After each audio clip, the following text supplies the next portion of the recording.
तो जैसा कि हमने बात किया है कि जो हिंदी मीडियम का जो है वो तो हमने अभी बताया है कि कैसे कैसे जो है इम्पोर्टेंट क्वेश्चन है। अब इंग्लिश में थोड़ा सा आप जान लीजिए कि क्या क्या इंग्लिश में किस तरह होगा। चलिए चलो ठीक है, तो शुरू से चैप्टर से देखते हैं भाई इसके अंदर कि इंग्लिश वाले को रिवीजन कौन कौन सा चैप्टर है। सारे 5 शुरू के 5 चैप्टर है। ईट है ब्रेक, वो ब्रेक एक जगह से बह नहीं सकता, वो हमेशा क्या होगा एक जगह पे फिक्स रहेगा, ठीक है। और साथ ही साथ उसका वॉल्यूम और शेप क्या होता है, सेम रहता है।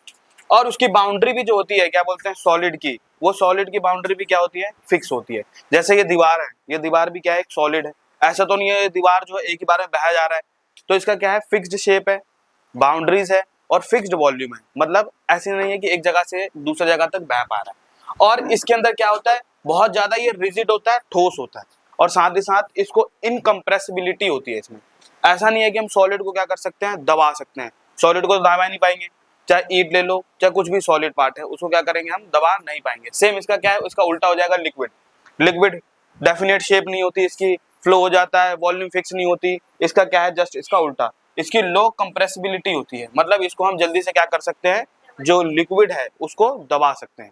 और गैस को भी जैसे मान लो कि बैलून में हवा भर देते हैं, तो बैलून को हम इजीली दबा सकते हैं ना। अब ऐसे ही ले लो माई को सॉलिड वाली बात, तो सॉलिड वाली चीजों को हम दबा नहीं सकते। तो बस क्या है कि इसकी फिक्स्ड वॉल्यूम नहीं होती, इसकी भी क्या है, फिक्स्ड वॉल्यूम नहीं होती, बह सकते हैं। इसमें इंटरमोलिकुलर फोर्स क्या होता है, ज्यादा होता है। कंप्रेसिबिलिटी इसकी बहुत कम है, तो इंटरमोलिकुलर फोर्स भी ज्यादा होगा। इसकी हाई डेंसिटी होती है।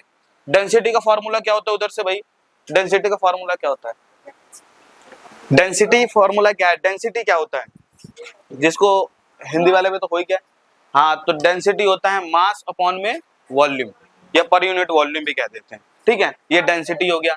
और जो सॉलिड की डेंसिटी क्या होती है, हाई। इसकी क्या होती है, मॉडरेट, मतलब मॉडरेट होती है। और इसकी क्या है, गैस की लीस्ट होती है, सबसे कम होती है। आगे क्या है, इसके अंदर फोर्स ऑफ प्रोटेक्शन क्या होता है, सॉलिड में ज्यादा होता है। और इंटरमोलिकुलर स्पेस जो होता है एटम और एटम के बीच में, यहाँ पे क्या होता है, कम, इसमें थोड़ा ज्यादा, और इसमें भी क्या होता है, बहुत सबसे ज्यादा। ये हो गई प्रॉपर्टीज ऑफ सॉलिड। अब यहाँ देखोगे, what are the sublimation, melting point and लिक्विडिफिकेशन।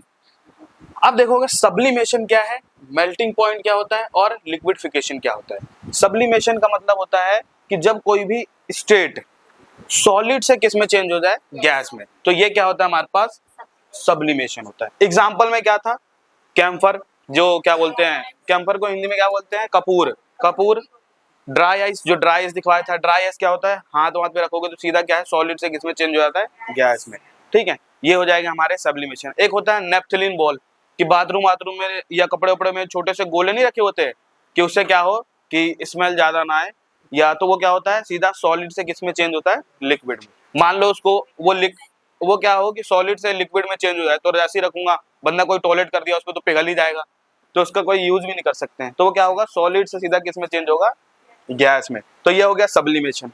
Melting point क्या होता है, मेल्टिंग पॉइंट की ऐसा कोई स्टेट जो सीधा क्या हो जाए, मेल्ट हो जाए, अपनी स्टेट को चेंज कर ले। जैसे बर्फ होता है, आइस, आइस को पिघलाएंगे, टेम्परेचर देते हैं तो किस में बदल जाता है, पानी में। यही हमारा क्या होता है, मेल्टिंग पॉइंट। मेल्टिंग पॉइंट कितने डिग्री पे आता है, कोई भी चीज मेल्ट कब करती है, जब 0 डिग्री से थोड़ा सा ज्यादा आ जाए। आइस कितने डिग्री पे एग्जिस्ट करता है, 0 डिग्री पे। और वाटर भी होता है 0 डिग्री पे, दोनों होते हैं। बात समझेगा, जैसे ही आगे जाएगा 0 डिग्री से ज्यादा, तो वो जो आइस है वो किस में बदल जाएगा, लिक्विड में। लिक्विड बदल जाएगा ना, वाटर में बदल जाएगा। फिर वाटर को जैसे ही 100 डिग्री सेल्सियस पे लाएंगे, तो फिर वो क्या हो जाएगा, उसका उससे 100 डिग्री सेल्सियस से ज्यादा होगा, तो वो किस में बदल जाएगा, गैस में। तो वो हो जाता है हमारा किसमें, बॉइलिंग पॉइंट में। ये होगा हमारा मेल्टिंग पॉइंट। लिक्विडिफिकेशन में सेम क्या है कि किसी भी लिक्विड को ज्यादा टेम्परेचर दिया और वो किस में चेंज हो जाए, वेपर में, तो ये होगा लिक्विडिफिकेशन, जिसको हम क्या कहते हैं, ये मेल्टिंग है, तो ये क्या होगा, बॉइलिंग होगा। बस खत्म हो गया। ये रहा फॉर्मूला भी मैंने एक बार लिखवाया था। क्या लिखवाया था भाई, K इज इक्वल टू में C प्लस 273, जिसमें केल्विन दिया हो तो सेल्सियस निकल जाएगा, सेल्सियस दिया हो तो केल्विन निकल जाएगा। ये होगा किसमें, हमारे सब्लिमेशन की प्रॉपर्टीज। आगे क्या है, what are the factor that affecting of evaporisation. एक होता है वेपराइजेशन और एक होता है इवेपराइजेशन। यहाँ क्या है, इवेपराइजेशन, कि भाई जब कोई भी लिक्विड अपना स्टेट चेंज कर ले किसमें, गैस में, विदाउट बॉइलिंग पॉइंट पे, मतलब कम टेम्परेचर पे मैं क्या कर दूं, उस लिक्विड को किसमें बदल दे, गैस में, तो वो क्या हो जाएगा हमारे पास इवेपराइजेशन।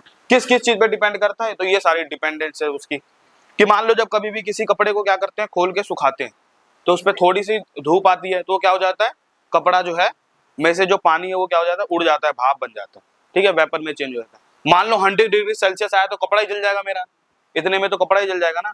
तो वहां पे क्या होता है, इवेपराइजेशन देखने को मिलता है जब कपड़े को सुखाते हैं। तो किस किस पे डिपेंड करता है इवेपराइजेशन, सरफेस एरिया पे, टेम्परेचर पे और ह्यूमिडिटी, कि बाहर का टेम्परेचर भी कितना है, ह्यूमिडिटी, और विंड पे। ज्यादा तेज हवा चलेगी तो जल्दी कपड़ा सूख जाएगा और धीरे चलेगी तो टाइम लगेगा कपड़े सूखने में, मतलब इवेपराइजेशन कम देखने को मिलेगी, ठीक है। वही हो गया क्या हमारा वेपराइजेशन फैक्टर अफेक्टिंग। अब आता है हमारा difference between homogeneous and heterogeneous. Homogeneous और हेट्रोजीनियस, जब सॉल्यूट को किसमें डालते हैं, सॉल्वेंट में, उसको घुमा दिया, घुमाते घुमाते घुमाते क्या हो गया, वो सॉल्यूट पूरा डिसॉल्व हो गया किसमें, पानी में, पानी के अंदर, तो उसे क्या कहते हैं, होमोजीनियस। अब जो सॉल्यूट के पार्टिकल दिख नहीं सकते, जैसे एग्जांपल में जब आप हाँ लेमन को जब वाटर के अंदर डाल दो तो ऐसे देख सकते हैं उसके अंदर कि भाई जो क्या बोलते हैं, जो संतरे क्या बोलते हैं, लेमन का जो जूस है या क्या बोलते हैं उसको, नींबू का रस जो है वो दिखेगा नहीं पानी में, वो कंप्लीटली क्या हो जाएगा, डिसॉल्व हो जाएगा। ऐसे ही शुगर के साथ होगा, चीनी के साथ या सॉल्ट के साथ में, तो नमक के साथ, सारे के सारे क्या है ये होमोजीनियस। और होमोजीनियस क्या नहीं दिखाते हैं, टिंडल इफेक्ट को नहीं दिखाते हैं, अभी आएगा टिंडल इफेक्ट दे रखा होगा इसमें। फिर है हेट्रोजीनियस, सेम उल्टा हो जाएगा इसका, कि हेट्रोजीनियस में क्या है कि कंप्लीटली डिसॉल्व नहीं होता सॉल्यूट पार्टिकल नीचे बैठ जाएगा और इजिली आंखों से दिख सकता है जो उसके अंदर मैंने सॉल्यूट पार्टिकल डाला है, और ये टिंडल इफेक्ट को क्या करेगा, शो कर देगा। बस यही हमारे पास क्या है, होमोजीनियस हेट्रोजीनियस। जैसे देख भी लो, they are the uniform composition and throughout, जब किसी भी सॉल्यूट डालते हैं सॉल्यूट को तो यूनिफॉर्म कंपोजिशन हो जाती है, पूरा मिल जाता है ऊपर नीचे हर जगह। लेकिन इसमें क्या होता है, नॉन यूनिफॉर्म, जो सॉल्यूट पार्टिकल है या तो नीचे बैठ जाएगा या तो वो ऊपर रहेगा। जैसे हेट्रोजीनियस में तेल को जब पानी में डाल दे तो तेल क्या होता है, ऊपर छतिया आ जाता है पूरा, बात है क्या, मतलब ऊपर फ्लोट करने लग जाता है। और मिट्टी उट्टी को डालोगे तो मिट्टी क्या हो जाएगा, बॉटम साइड पे हाँ धस जाएगा बिल्कुल। तो ये हो जाएगा यूनिफॉर्म। इसको हम वी कैन नॉट भी क्या कर सकते हैं, सेपरेट, इसको हम सेपरेट नहीं कर सकते। बात है क्या, ऐसा हो सकता है कि भाई नमक को पानी में डाल दिया, पूरा मिला दिया और नमक को मैं बाहर निकाल दूं उससे, तो ये इम्पॉसिबल बात हो जाएगी। तो ये क्या हो जाएगा हमारा होमोजीनियस। हेट्रोजीनियस में मिट्टी को पानी में डाल दो तो मिट्टी क्या हो जाएगा, नीचे बैठ जाएगा, पानी को फिर अलग कर सकते हैं, तो ये हो जाएगा हेट्रोजीनियस।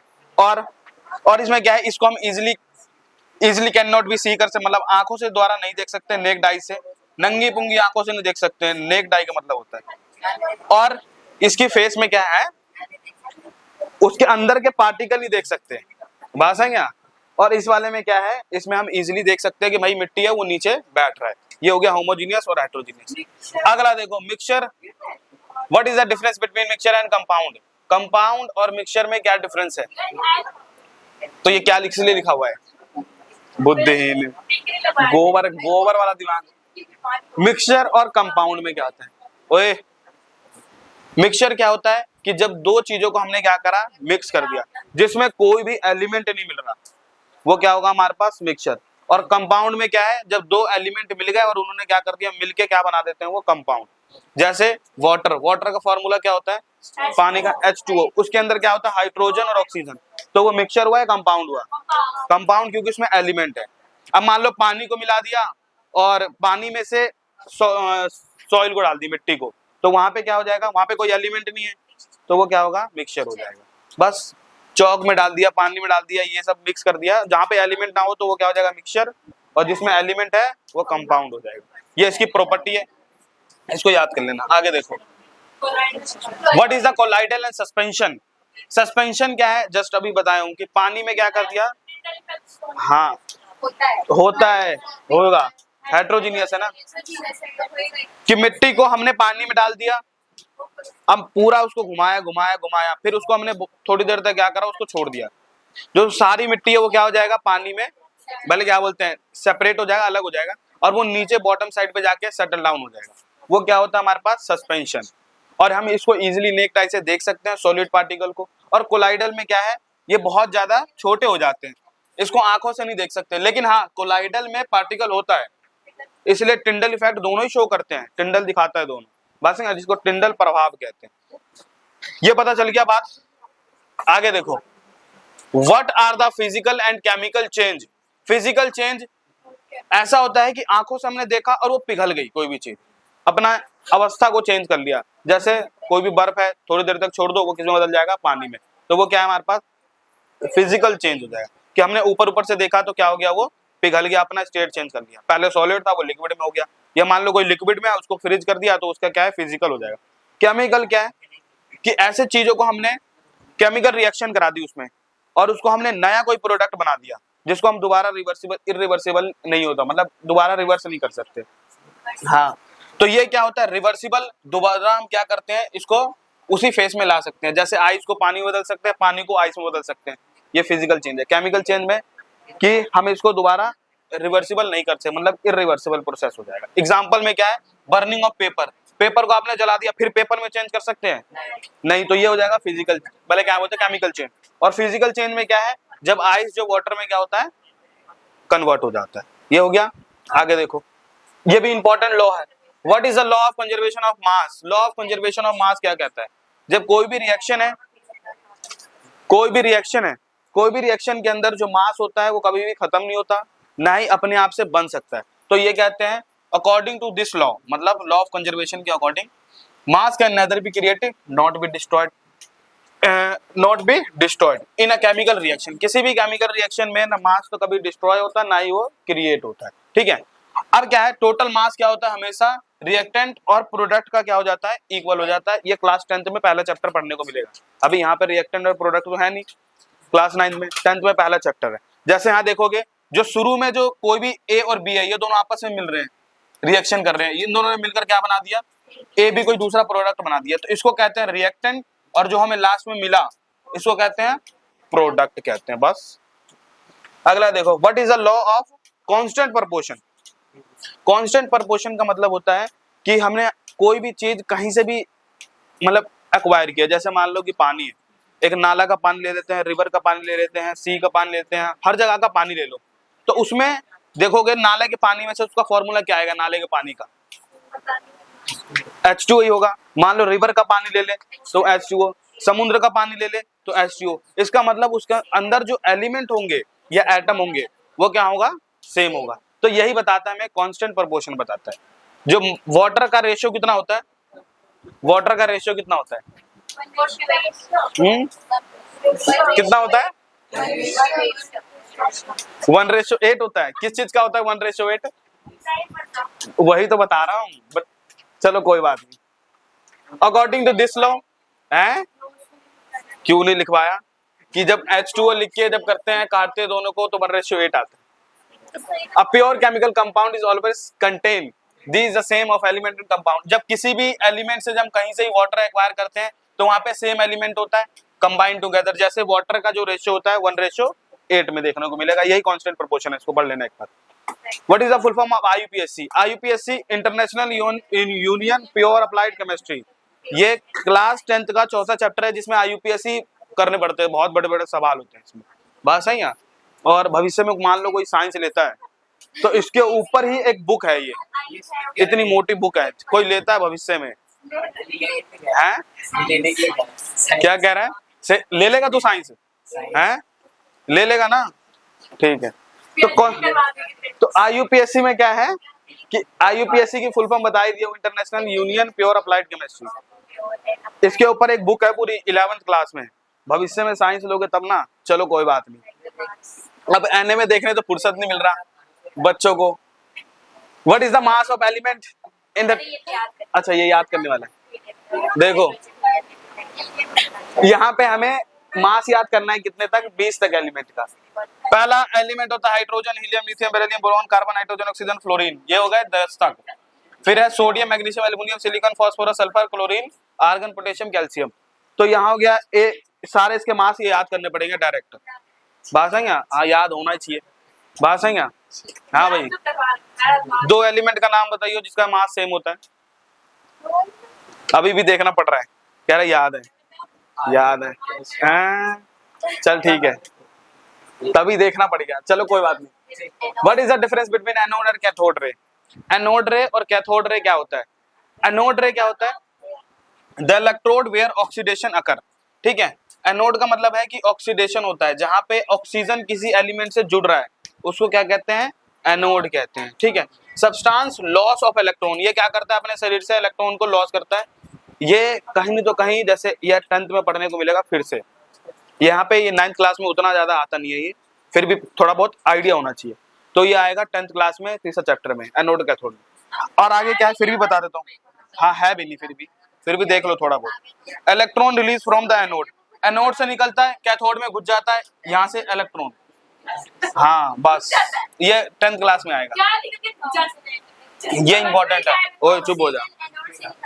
हाँ हाँ बस यही समझना है।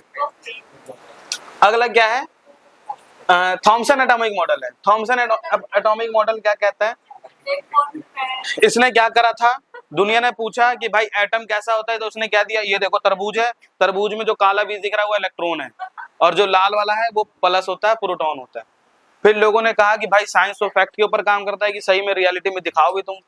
अब ऐसे तो कोई बता देगा, मैं कल के अमरूद लेके आ जाऊं, अमरूद में बोल दो अमरूद में ये जो बीज दिख रहा है सफेद वाला ये इलेक्ट्रॉन है, और ये साइड में जो खाने वाला ये प्रोटॉन है, मेरे को साइंटिस्ट का अवार्ड दे देंगे फिर? नहीं ना, तो मेरे को एक्सपेरिमेंट प्रूफ करना पड़ेगा। बात समझ गया? तो थॉमसन ने क्या कर दिया, तुक्का मार दिया। अब उस टाइम ये थोड़ा सा प्रोफेसर था, पढ़ा लिखा आदमी था, तो लोगों ने इसको ज्यादा मान लिया। ठीक है। तो इसने क्या बोला है कि जो काला वाला बीज है, काढ़े वाला बीज, वो सीड है, और जो लाल वाला जो है उसको कहते हैं प्रोटॉन पॉजिटिव, लाल वाला। बस अब दोनों क्या होते हैं, आपस में मिलजुल के रहते हैं, और दोनों का क्या है, मतलब क्या बोलते हैं, कॉम्पोजिशन सेम रहता है। जितना न्यूट्रॉन होगा उतना ही प्रोटॉन, जितना इलेक्ट्रॉन उतना ही न्यूट्रॉन होगा। ये थॉमसन ने बताया। इसकी बहुत सारी गलतियां थी, डीमेरिट्स बोलते हैं। जो गलतियां क्या क्या थी वो लिखा है इस पे, नहीं लिखा है, 9th में उतना नहीं आता, ये इंपॉर्टेंट है। अब इन्होंने सोचा, रदरफोर्ड ने, ये रदरफोर्ड थॉमसन का स्टूडेंट था ये, और अभी रियलिटी में भी था।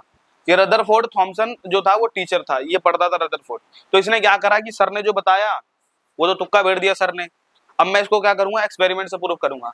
तो रदरफोर्ड ने क्या करा, एक्सपेरिमेंट किया। कौन सा एक्सपेरिमेंट, रदरफोर्ड एटॉमिक मॉडल दे दिया अपना इस बच्चे ने, मतलब उसका बच्चा था, मेरा बच्चा थोड़ी।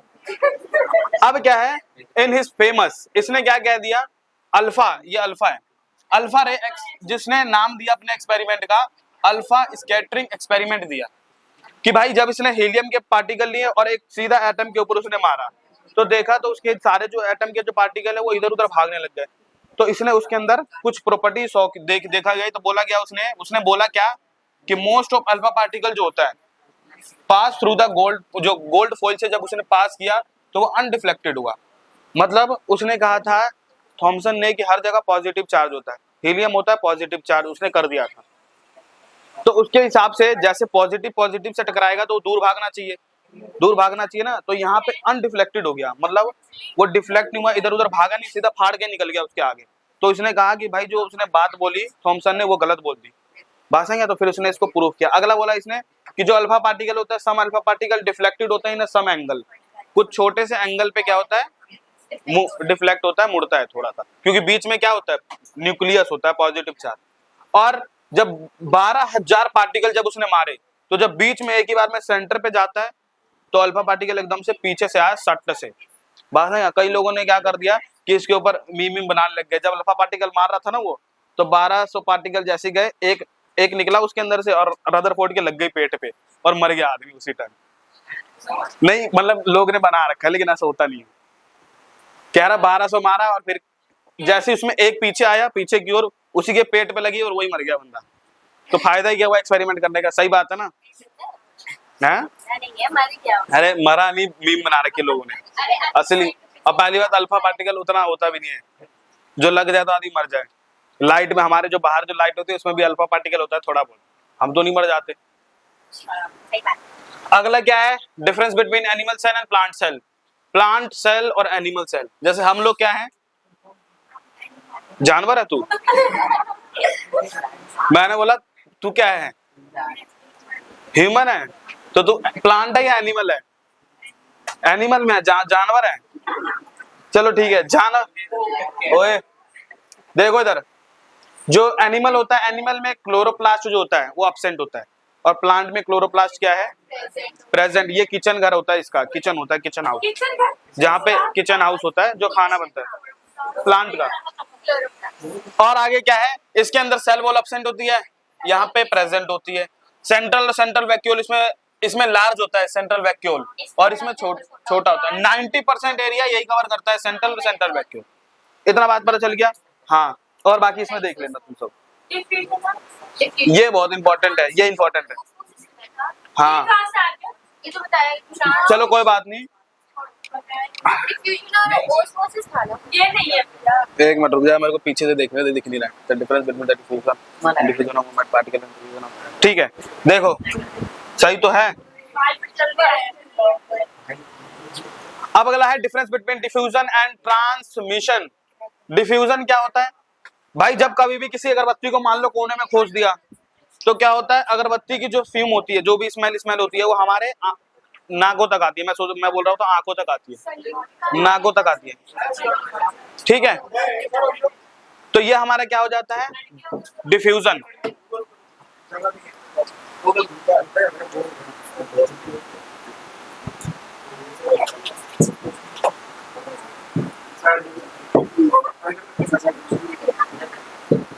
देखो क्या हो गया, पेन गिरा हुआ है। किसका गिर गया पेन? डिफ्यूजन क्या है कि भाई जब किसी भी अगरबत्ती को एक जगह लगा दिया, तो अगरबत्ती की जो स्मेल होती है वो दूसरे तक क्या होती है, पहुंच जाती है। जैसे मान लो किसी बंदे ने डी हुई मान ली सेंट वेंट, तो मेरे शरीर से जब मैं लगाऊंगा सेंट, तो वो क्या होगा, दूसरे के शरीर नाकों तक भी क्या होती है, अब शरीर तक नहीं आता, नाकों तक आती है। मेरे शरीर से दूसरे के नाक तक जाती है, सही बात है, ये नहीं जाती। वैसे मैं लगा रखा हूं, हवा चल रही है ना, हाँ ये तेरे को सब पता है। तो डिफ्यूजन क्या होता है, diffusion is a movement of particle from the region and higher concentrated to lower concentration. जब हायर कंसंट्रेशन से लोअर कंसंट्रेशन की ओर जाता है तो उसे डिफ्यूजन कहते हैं, बस। और सेम अगला क्या है, ओए अब यहाँ क्या है, transmission. Transmission mean the centre of, इतना ये कौन सा लिख दिया, इन्वॉल्विंग एनर्जी। चलो यहाँ पे क्या है, ऑस्मोसिस याद रखना, मिसप्रिंट हो गया, कोई दिक्कत नहीं। डिफ्यूजन, इसमें डिफ्यूजन, और इधर क्या है, ऑस्मोसिस। ऑस्मोसिस भी क्या होता है, जब वाटर के पार्टिकल हाई कंसंट्रेशन से लो कंसंट्रेशन पे, हाँ भाई अली क्या होता है ऑस्मोसिस, हाँ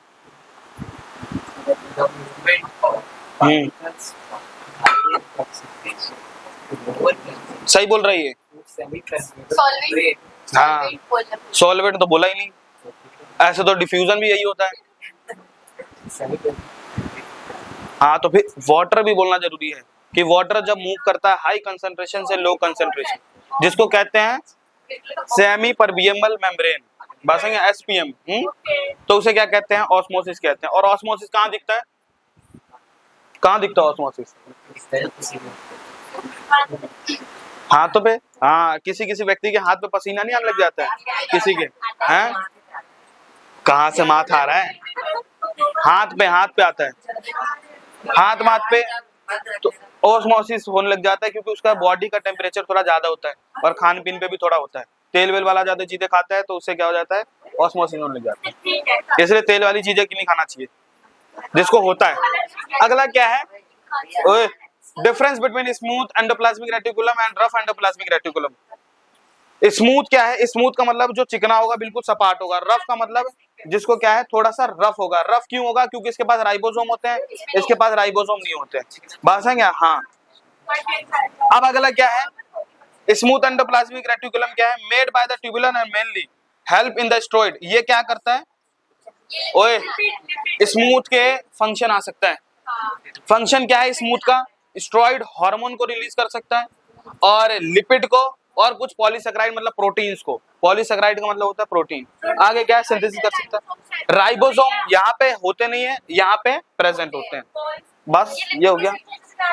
made by cisternae and vesicles and help in the protein of synthesis. ये क्या करता है, प्रोटीन फैक्ट्री होता है ये, क्योंकि इसके पास राइबोसोम होता है, प्रोटीन फैक्ट्री है, तो यहाँ पे एनर्जी बनती है, और इसके पास क्या होते हैं, राइबोसोम प्रेजेंट होते हैं, बस ये क्या हो गया, इतना ही है।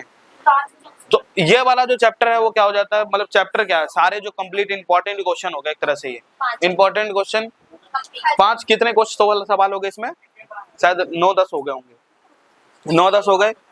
और कोई दिक्कत भाई किसी को इंग्लिश मीडियम वाले में? थैंक यू हैं? क्या मतलब बट थैंक यू तो बोलते रहेंगे। इस चैप्टर में से क्या है अगले चैप्टर ठीक है, ये देखना यहाँ खत्म हो गया, अब और कहाँ है बात है यहाँ? हाँ तो हमारा खत्म हो जाता है यहीं पे। थैंक यू, पाई ट्रिच में जुड़े रहे। लाइक कमेंट क्या? लाइक कमेंट चल। सब्सक्राइब ओए चुप हो जा, हाँ सीरियस चुप हो जा।